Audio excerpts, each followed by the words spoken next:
O profeta Ezequiel continua aqui fazendo a medição de todo o tempo, de todas as coisas. Nós também precisamos avaliar a nós mesmos todos os dias. O Senhor Jesus deixou um ensinamento brilhante e que resolve muitos problemas que o ser humano tem, porque ele quer confiar em Deus, ele quer entregar a vida dele ao Senhor Jesus e que resolve esses problemas, que se chama vigiar e orar. São duas coisas importantíssimas, mas que às vezes o ser humano não observa e deixa passar. Hoje, Ezequiel 47, nós vamos meditar e terminar o livro de Ezequiel. Vamos ter essa confiança, que são 2 capítulos, 47 e 48, encerramos. Mas antes de tudo, sempre pedimos a direção de Deus e eu peço para você dar o seu gosto, colocar nos comentários o que Deus tem falado consigo e compartilhar esse vídeo. Vamos lá. Meu Deus, mais uma vez eu estou encerrando esse livro e agradecendo o Senhor pela oportunidade de estar aqui lendo junto com essa pessoa e poder desfrutar das palavras que o Senhor tem nos dito. Pai, que o Senhor venha colocar o teu Espírito aqui agora para falar conosco. Em nome de Jesus. Amém. Depois disso, me fez voltar à porta da casa e eis que saíam águas por baixo do umbral da casa para o oriente, porque a face da casa dava para o oriente e as águas desciam de debaixo, desde o lado direito da casa ao sul do altar. O comentário: a fonte das águas. A visão revelada a Ezequiel mostra o santuário como centro da vida da nação. Isto é, o Senhor desejava ser o cerne da vida do homem. Jerusalém era uma cidade geograficamente privilegiada, porém não possuía rios. Mas, se fisicamente a cidade não era favorecida devido à falta de cursos de água, espiritualmente ela contava com o maior manancial de águas vivas, o próprio Deus. Assim, ao habitar entre o povo, ele jorrava para a nação a provisão necessária para a sua sobrevivência. A água é a representação máxima da vida, pois o homem não consegue sobreviver sem ela. Por essa razão, o Todo-Poderoso se compara a esse bem tão precioso, a vida humana. Da mesma forma, no Novo Testamento, o Senhor Jesus se comparou à água que transforma a vida de todos aqueles que bebem da sua fonte. Em João 4, 10 ao 15, Jesus respondeu e disse-lhes: se tu conheceras o dom de Deus, e quem é o que te diz, dá-me de beber, tu lhe pedirias, e ele te daria água viva. Disse-lhe a mulher: Senhor, tu não tens com que atirar, e o poço é fundo, onde, pois, tens a água viva? És tu maior do que o nosso pai Jacó, que nos deu o poço, bebendo ele próprio dele, e os seus filhos e o seu gado? Jesus respondeu e disse-lhe: qualquer que beber desta água tornará a ter sede, mas aquele que beber da água que eu lhe der nunca terá sede, porque a água que eu lhe der se fará nele uma fonte de água que salte para a vida eterna. Disse-lhe a mulher: Senhor, dá-me desta água para que não mais tenha sede e não venha aqui para tirá-la. No Evangelho de João, capítulo 7, versículo 38, diz: quem crê em mim, como diz a Escritura, rios de águas vivas correrão do seu ventre. E essa maravilha de Deus que quer estar em você, que quer estar em mim. Por isso, eu preciso aceitar e entregar-me para o Senhor Jesus. E aí, concluindo o comentário, isso significa que, por meio da pregação do Evangelho e da mensagem de arrependimento, o homem recebe a salvação e o derramamento do Espírito Santo. E assim você passa a ser também uma fonte a jorrar para aqueles que estão nesse mundo sedento. Você passa a ser a luz para aqueles que estão em trevas. 2. E ele me fez sair pelo caminho da porta do norte e me fez dar uma volta pelo caminho de fora, até a porta exterior, pelo caminho que dá para o oriente, e eis que corriam as águas do lado direito. E saiu aquele homem para o oriente, tendo na mão um cordel de medir, mediu 1000 côvados, e me fez passar pelas águas, águas que me davam pelos tornozelos. E mediu mais 1000 côvados, e me fez passar pelas águas, as águas que me davam pelos joelhos, e outra vez mediu 1000, e me fez passar pelas águas que me davam pelos ombros. e mediu mais 1000, e era um rio que eu não podia atravessar, porque as águas eram profundas, águas que se deviam passar a nado, rio pelo qual não se podia passar. E disse-me: vê isto, filho do homem. Então levou-me e me fez voltar para a margem do rio. E tendo eu voltado, eis que à margem do rio havia uma grande abundância de árvores de um e de outro lado. E então disse-me: estas águas saem para a região oriental e descem ao deserto e entram no mar, e sendo levadas ao mar, as águas tornam-se saudáveis. E será que toda criatura vivente que passar por onde quer que entrarem estes rios viverá, e haverá muitíssimo peixe, porque lá chegarão estas águas e serão saudáveis, e viverá tudo por onde quer que entrar este rio. Será também que os pescadores estarão em pé junto dele, desde En-Gede até Englaim. Haverá lugar para estender as redes, e seu peixe, segundo a sua espécie, será como o peixe do mar grande, em multidão excessiva. Mas os seus charcos e os seus pântanos não tornar-se-ão saudáveis, serão deixados para sal. O comentário diz assim: era um rio que não podia atravessar. Ezequiel vê admirado o caudaloso rio, com as margens repletas de árvores frondosas e com leito transbordando de peixes. Normalmente os rios daquela região não se destacavam pelo volume de águas. Pelo contrário, grande parte delas secavam no verão. Contudo, o profeta vê que até mesmo as regiões desérticas receberiam vida ao terem o rio das águas vivas passando por elas. Esse rio representa o Senhor Jesus, que transforma a vida daquele que o recebe. Viver uma experiência com ele representa uma verdadeira e profunda transformação em todos os sentidos. Passar a nado significa que a riqueza de Deus reservada aos seus filhos é ilimitada, ou seja, há perdão, justiça, fidelidade, socorro nas aflições, consolação e outras dádivas à disposição do justo. Quem de fato crê no rio das águas vivas jamais conseguirá atravessá-lo completamente. Isto é, por mais fé e intrepidez que o homem tenha, nunca conseguirá exaurir todas as bênçãos do Altíssimo. Que glorioso! Podemos nadar e nadar nas águas das promessas divinas, sabendo que elas não se esgotarão. De fato, né? As bênçãos de Deus são gloriosas e elas nos fazem viver eternamente com Deus. Do 8 ao 11 ele diz: entram no mar. Na visão de Ezequiel, até mesmo os lugares secos e totalmente estéreis receberiam restauração. Esse referido mar é compreendido como sendo o Mar Morto, um grande lago cujas águas são extremamente salgadas, o que impossibilita a sobrevivência de qualquer organismo. A profecia diz que no Mar Morto haverá vida, e suas águas se tornarão doces. Para se cumprir a Escritura, toda esta região será transformada e curada da sua esterilidade de forma sobrenatural por meio de torrentes purificadoras.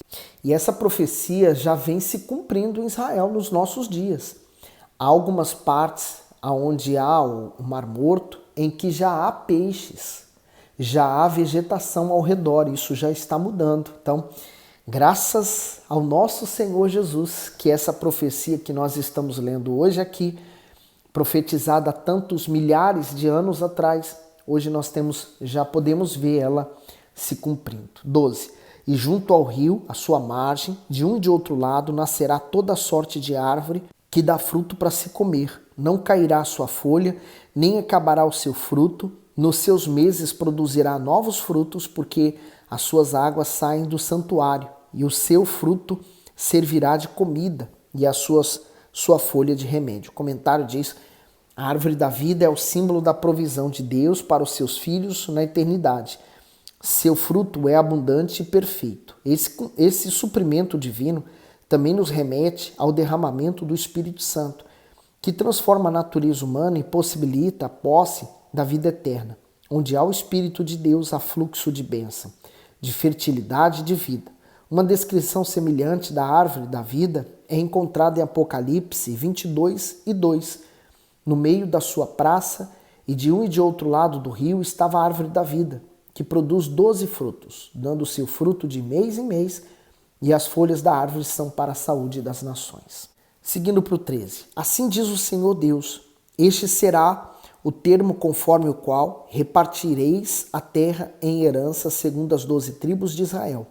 José terá 2 partes, e vós a herdareis, tanto um como o outro, terra sobre a qual levantei a minha mão para dá-la a vossos pais. Assim, esta mesma terra vos cairá a vós em herança. E este será o termo da terra, do lado do norte, desde o mar grande, caminho de Etlon até a entrada de Zadade, Amate, Berota, Sibraim, que estão entre o termo de Damasco e o termo de Amate, Azer, Aticom, que está junto ao termo de Aurã. E o termo será desde o mar até Azar-Enon, e o termo de Damasco na direção do norte, para o norte. Está o termo de Amate, este será o lado do norte. E o lado do oriente, entre Aurã e Damasco, Gileade, e a terra de Israel será o Jordão. Desde o termo do norte até o mar do oriente medireis.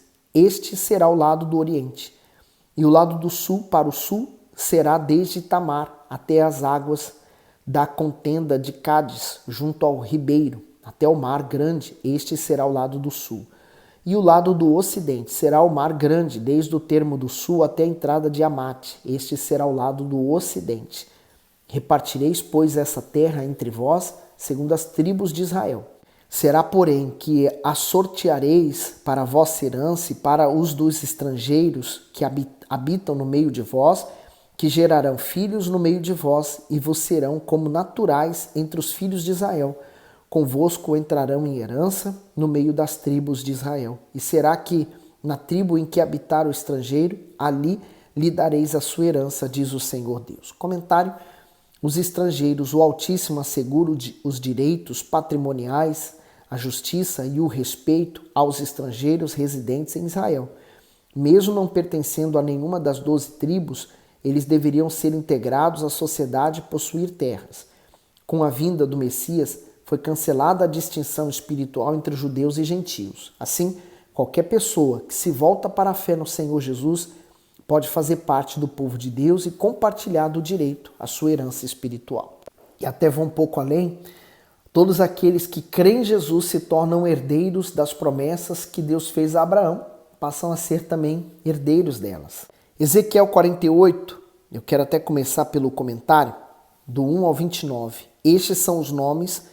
O último capítulo do livro de Ezequiel traz a visão da restauração da tribo, a delimitação de suas fronteiras e o reassentamento das tribos. Então vamos lá.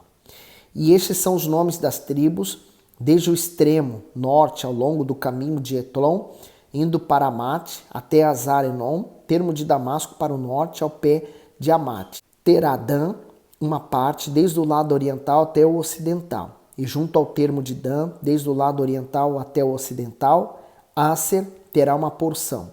E junto ao termo de Aser, desde o lado oriental até o ocidental, Naftali uma porção.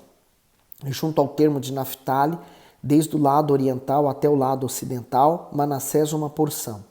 E junto ao termo de Manassés, desde o lado oriental até o lado ocidental, Efraim uma porção.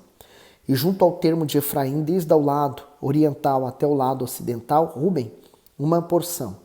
E junto ao termo de Ruben, desde o lado oriental até o lado ocidental, Judá, uma porção.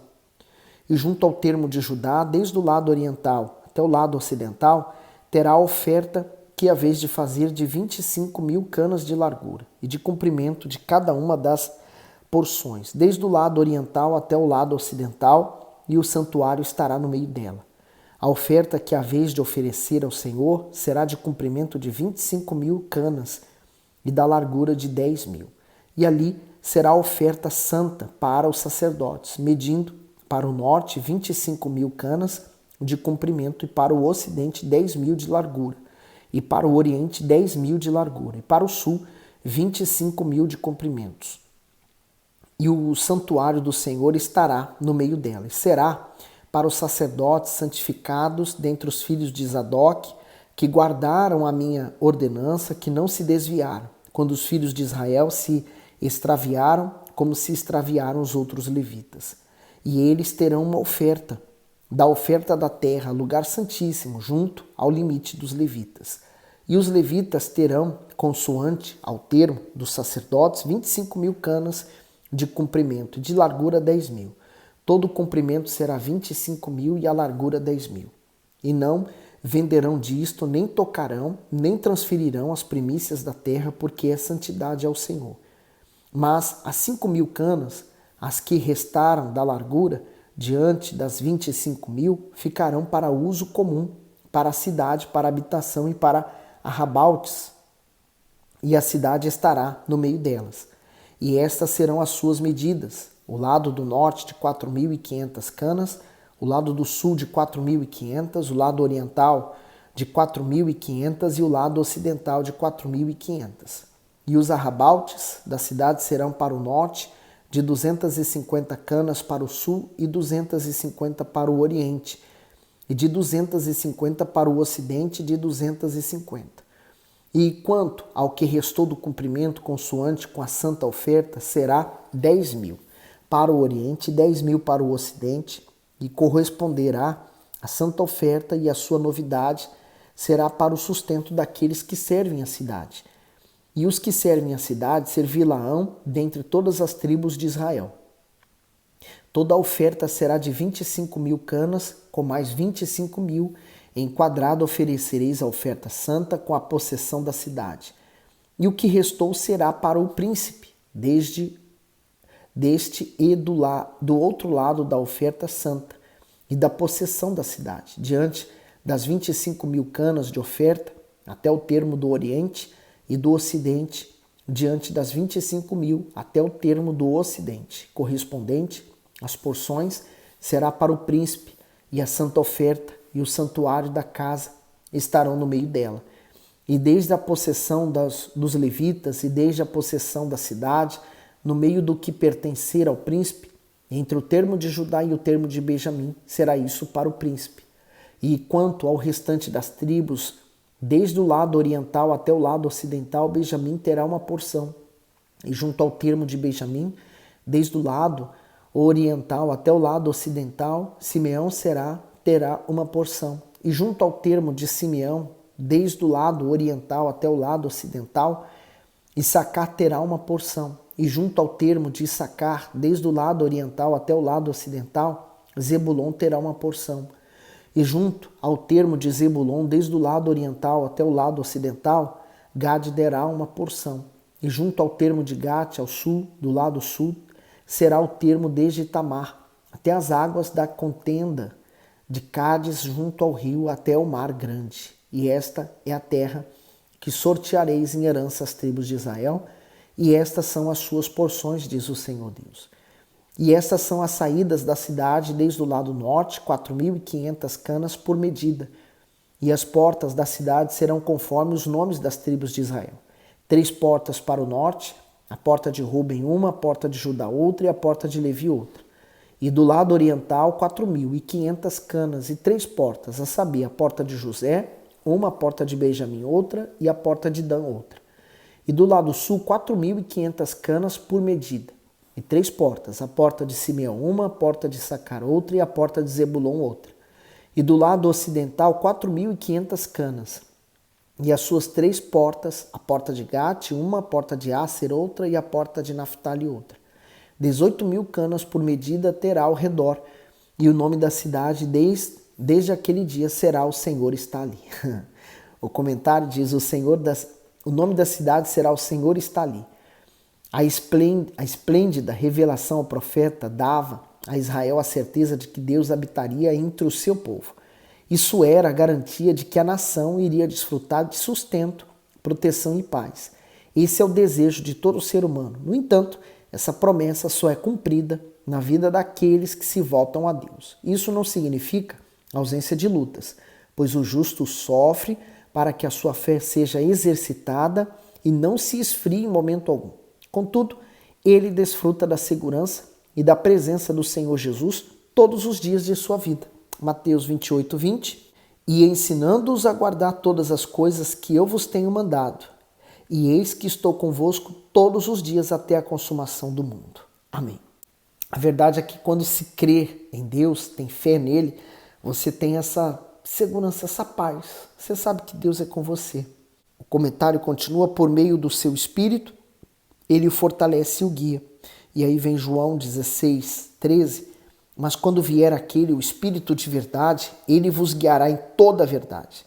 Porque não falará de si mesmo, mas dirá tudo o que tiver ouvido e vos anunciará o que há de vir. Por isso que o que há de mais importante que possa acontecer na vida de um cristão é ele receber o Espírito Santo, o Espírito do próprio Deus. Então lute por isso, busque por isso, e você tem a igreja à sua disposição para que seja ali um ponto de contato entre você e Deus, tá bom? Que Deus continue te abençoando, dê o seu gosto, compartilhe o vídeo, fique bem.